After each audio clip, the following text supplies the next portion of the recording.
क्या गोरखपुर की सियासत में कमल खिलेगा या इस बार साइकिल तेज रफ्तार पकड़ चुकी है। उत्तर प्रदेश की राजनीति में 2027 का चुनाव अभी दूर है, लेकिन सर्वे की हवा अभी से चलने लगी है और जब बात गोरखपुर की हो तो हवा नहीं पूरा तूफान उठता है। दैनिक भास्कर के सर्वे ने गोरखपुर की 9 विधानसभा सीटों का ऐसा एक्सरे किया है जिसमें हड्डियां भी दिख रही हैं और दर्द भी साफ नजर आ रहा। सबसे दिलचस्प बात यह है कि जनता कह रही है कि पार्टी वही लेकिन नए चेहरे चाहिए, यानी भरोसा कमल पर लेकिन कमल के फूल बदलने की डिमांड है। अब जरा एक एक सीट का हाल समझिए। कैंपियरगंज, यहाँ के विधायक हैं फतेह बहादुर। नाम में फतेह जरूर है लेकिन सर्वे कह रहा है कि जनता उन्हें दोबारा मैदान में नहीं देखना चाहती। लेकिन ट्विस्ट ये है कि विधायक चाहिए तो बीजेपी का ही, मतलब दुकान वही, दुकानदार बदल दो। खजनी, यहाँ श्री राम चौहान विधायक हैं। नाम में राम है लेकिन जनता इस बार राम भरोसे नहीं छोड़ना चाहती। साफ कह दिया है कि बीजेपी ठीक है लेकिन उम्मीदवार बदलो। चिल्लू पार, राजेश त्रिपाठी के खिलाफ भी नाराजगी की लहर है।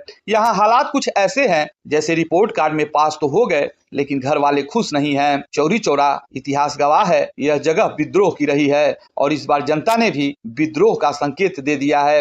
इंजीनियर सरवन निषाद के खिलाफ साफ मैसेज, डिग्री ठीक है लेकिन अगली बार टिकट नहीं। अब आते हैं सबसे बड़े राजनीतिक झटके गोरखपुर ग्रामीण। यहाँ कहानी पूरी तरह पलट जाती है। यहाँ जनता सिर्फ विधायक नहीं बदलना चाहती बल्कि पार्टी ही बदलने के मूड में है और यहाँ से एंट्री होती है एक नाम की, अंशुमान सिंह। सर्वे कहता है कि गोरखपुर ग्रामीण की जनता अब बीजेपी नहीं समाजवादी पार्टी का विधायक चाहती है और उम्मीदवारों में अंशुमान सिंह पहली पसंद बनकर उभरे हैं। अब सवाल यह है कि क्या यह सिर्फ एक नाम है या आने वाले चुनाव का गेम चेंजर, क्योंकि जहां बाकी सीटों पर लोग कह रहे हैं कि बीजेपी चाहिए, सिर्फ चेहरा बदलो, वहीं गोरखपुर ग्रामीण कह रहा है अब कहानी ही बदलो। अब आते हैं गोरखपुर के सबसे प्रमुख सीट गोरखपुर शहर पर। यहाँ तस्वीर बिल्कुल उलट है। यह अकेली सीट है जहाँ 100% लोग योगी आदित्यनाथ को ही दोबारा विधायक के रूप में देखना चाहते हैं। यहाँ कोई कंफ्यूजन नहीं है, कोई विकल्प नहीं है, सीधा फैसला है। अब बात उन सीटों की जहां अभी भी बीजेपी के विधायक अपनी पकड़ बनाए हुए हैं। पिपराइच, महेंद्र पाल सिंह की लोकप्रियता बरकरार है। बांसगांव,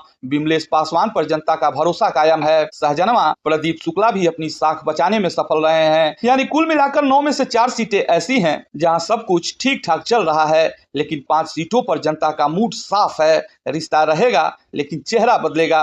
अब जरा इस पूरे सर्वे का राजनीतिक मतलब भी समझिए। बीजेपी के लिए ये चेतावनी है या मौका, क्योंकि जनता ने दरवाजा बंद नहीं किया है, बस दरवाजे पर खड़े लोगों को बदलने की बात कही है। और दूसरी तरफ समाजवादी पार्टी के लिए सबसे बड़ा संकेत गोरखपुर ग्रामीण, जहां अंशुमान सिंह एक उम्मीद बनकर उभरे हैं। एक ऐसा नाम जो सिर्फ सर्वे में नहीं बल्कि चर्चा में भी जगह बना चुका है। अब देखना यह होगा कि ये सर्वे सिर्फ आंकड़ों तक सीमित रहता है या 2027 में वोट में बदलकर इतिहास लिखता है, क्योंकि गोरखपुर इस बार सिर्फ सीट नहीं सियासी संदेश देने जा रहा है।